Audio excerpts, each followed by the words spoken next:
তো আজকে আবার ওই ভিডিওটা শুরু করছি।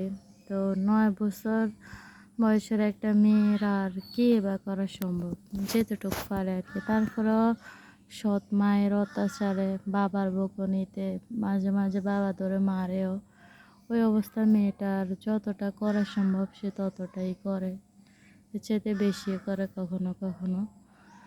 তো ওই বছর রমজান মাস আসে, দেখতে দেখতে রমজান মাস শেষ হয়ে যায়। যখন চাঁদ রাত আসে, ঈদের দিন আসে আর কি, কালকে ঈদ আজকে চাঁদ রাত। তো মেয়েটা তো 9 বছর বয়স, তো হাসিতে খুশিতে ওই দিন তার চায়। তো সন্ধ্যা মানে বিকেল বেলায় মেয়েটা তার ছোটো ভাইকেও রাখে না, আর প্রতিদিন মেয়েটা একটা কাজ করতো, প্রতিদিন বিকেলে মেয়েটা এই 9 বছর বয়সে প্রতিদিন পানির কলস ভরে আনতো। এখনকার সময় তো সব জায়গায় পানির টিউবওয়েল আছে, কিন্তু তখন তো আর সব জায়গায় ছিল না। ওই দূরে একটা কল ছিল, বাড়ির সবাই ওই কল থেকে পানি নিয়ে আসতো। তো একদিন হয়েছে কি, ওই দিন হয়েছে কি, মেয়েটা আর পানি আনে না।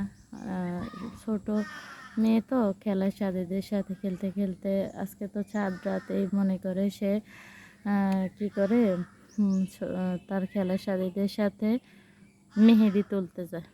মেহেদি তুলতে তুলতে প্রায় সন্ধ্যা হয়ে যায়। তো মেয়েটা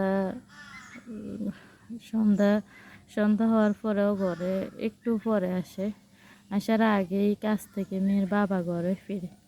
মেয়েটা যখন ঘরে আসে তার একটু আগেই তার বাবা কাছ থেকে ঘরে আসে। আসার পরে মেয়েটার মা বলল, আজকে আপনার মেয়ে কোনো কাজই করেনি, ছোট ভাইটাকেও রাখেনি, এমনকি পানির কলসও ভরে আনেনি। তো মেয়েটার বাবা খুব রাগ করলেন। কাছ থেকে একজন মানুষ ফিরলে তার মাথা কতটা ঠিক থাকে সেটা তো সবাই জানে। তো মেয়েটার বাবা কিছুই বলল না, চুপচাপ।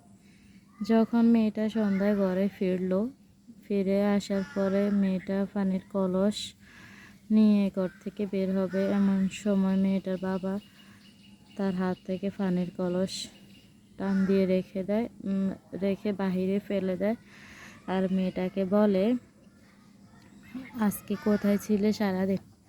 তো মেয়েটা বলল, বাবা আমি তো দুপুরেও কাজ করেছি, বিকেলেও করেছি, সন্ধ্যায় পানি আনিনি, আর ছোটো ভাইকে রাখিনি।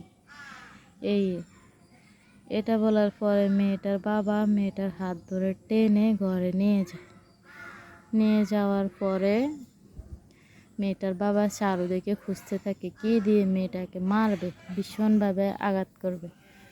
তো এটা দেখার পরে মেয়েটার দাদি তখন কই ছিল ঠিক আমি জানি না, যেহেতু অনেক বছর আগের ঘটনা। মেয়েটার মা সব দেখে, কিন্তু উনি ধরেনি বাবাকে, মেয়েটাকে যে মারবে উনি একবারও আটকায়নি। তো মেয়েটার বাবা কী করলো, চারদিকে খুঁজে, আমি জানি না আপনাদের এলাকায় কি বলে, এখানে আমাদের এলাকাতে বলে যে আগের কালে যে কফি মানে বাতি যে প্রদীপ রাখা হতো না, ওইটাকে কি বলে আমি জানি না, তবে আমাদের এখানে বলে কফিদানি।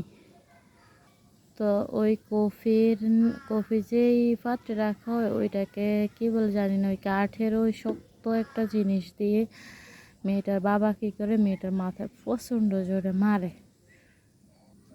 মারার সাথে সাথে মেয়েটাও চিৎকার দিয়ে মাটিতে লুটিয়ে পড়ে।